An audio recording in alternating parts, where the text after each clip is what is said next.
What's going on, everybody? It's your boy David Terrell Green, aka Day Marino. So if you guys haven't already figured it out, people who follow me on IG, who follow me on Facebook, Twitter, social media platforms, period, you guys know that I had a brand new short film called Clean Mud, Dirty Water that released as of Sunday, July the 5th. I want to talk about that film because there's a lot of ins and outs that came into making this film. This is the third film that I've done, but I will say that this is probably the most that we have put into a production, and I will definitely say that when it comes to my work as far as a filmmaker goes, I would definitely consider this the more professional one versus the ones that I started doing back in 2017.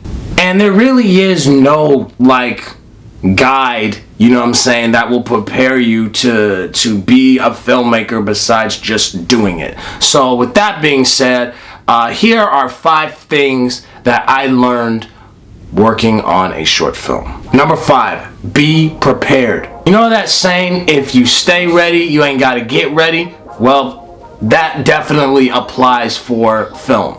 Okay, so we started production on this thing probably back in September is when I started getting things going, and I was taking meetings regarding the script and stuff throughout September, October, November, and December. Basically going into the first day of filming in February, I was taking meetings almost weekly to make sure that everything was together. We were looking for locations, we were looking for, certain people that can handle this. This is the type of thing that you need to start really looking into if you really want to make a short film, on a quality scale. It doesn't really matter if it's 5 minutes long or 45 minutes long. The preparation is key. For example, let's take a look at locations. So months before we began filming, there was locations that I was driving out to and looking at probably for a good 10-15 minutes, sending a bunch of emails and calling people to make sure that we were okay to film there. And there was one individual place that was taking forever and a freaking day to get back to me. And it got to a point where I was just like, okay, if they don't respond to my email by, let's say, Tuesday, then we need to just begin to, to go with our plan B. Always make sure that you have a contingency plan. Now, if that first option that you have finally gets back to you and that's the one that you really want to go for, we want to go for that one. But stuff like that has happened to me plenty of times where it's just I want to film at this location right here, but, they're being difficult to get in contact with, or whatever the reason, and so now we have to go with option B. And sometimes option B can be a lot better than option A, but you don't want to shoot yourself in the foot and just wait until the day of filming, and then you have these people finally, call you back and their answer is no. Number 4, okay, consult your team. Always. Just because you have an idea does not mean that your idea is the right way to go. Now, I don't know if you guys have watched the behind the scenes of the process of filming. Basically, this is what happened. So there was a shot that I was madly in love with when we began filming for the scene.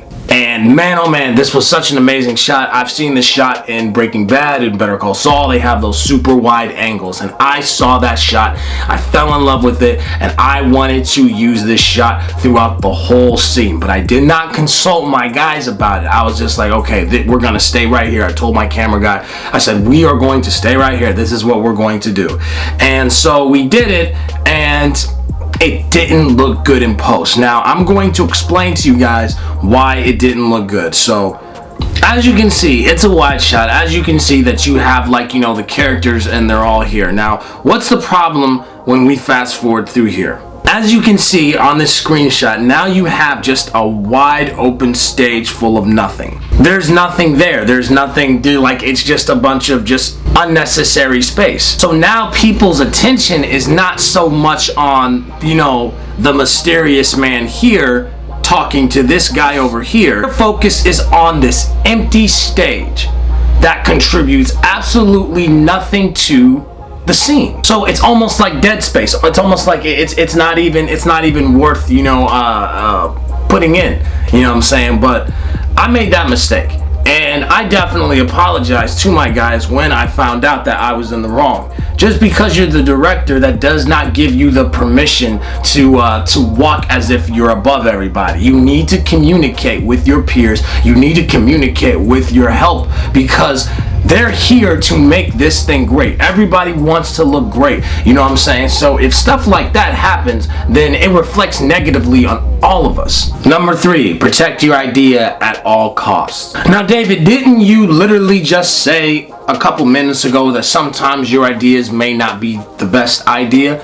Absolutely, and I still stand by that. But at the same time, if you have an idea and you're passionate about a story, then you need to make sure that you do everything and anything to make sure that that story is told. That's the way I see it. The way with filmmaking is just like, you know, for at least in my eyes, if there's a story that I feel like this has to get out here, this needs to be said, this needs to be viewed and, you know, and enjoyed and just looked upon by others, then that's my thing. Listen, I am all for working smarter, not harder. I'm all for making and using our time properly. However, I don't feel like you need to compromise the story that is in your mind for convenience. Now, can we make shots a little bit easier for us? Absolutely. As you proceed, as you go along in this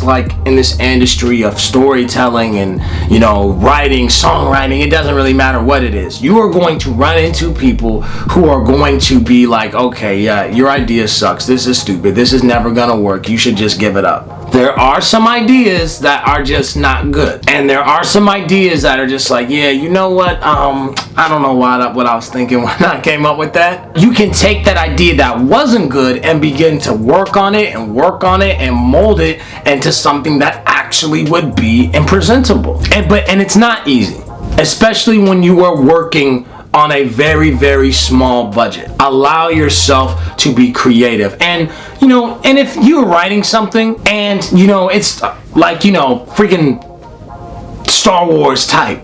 If this is your first film and you're trying to get it on like a Star Wars-esque type, dial it back, see what you can do with the small budget that you have. So for example, let's say if you have a character that's on like some Han Solo type. Okay, you have a character that's like Han Solo. So there's a possibility that you could do that, but there may not be aliens or hovercrafts or anything like that because you don't necessarily have the budget for it. Doesn't mean that you can't do it, but you need to think of, well, how can I make this vision happen to an extent? And then as you get better and better, then you can add more to it. Number 2, you have to be patient with your talent. I've been filming long enough to know how my guys and the people that I work with act. I usually like to use the same people when it comes to my stuff in rotation. So I know how they work. But then you bring in a couple new people here and there, and you have to communicate with your talent in a way that you would want to be communicated with. Do unto others as you would have them do unto you. So for example, if a person is, you know, messing up a line, you need to go in there and you need to work with them and be like, okay, so what is it about this line that's throwing you off? Let's work on it together. That's what I do a lot. You know, there was one time when I was filming something for Everybody Loves Those Boys, and one of the actors was he was really messing up this line a lot, and I stepped in and I said, okay, so what is it about this line that trips you up so much? Let's say the line together, and we're gonna work on it together because this is how I want you to say it. And I said it with him, and I walked with him, and I helped him along his path.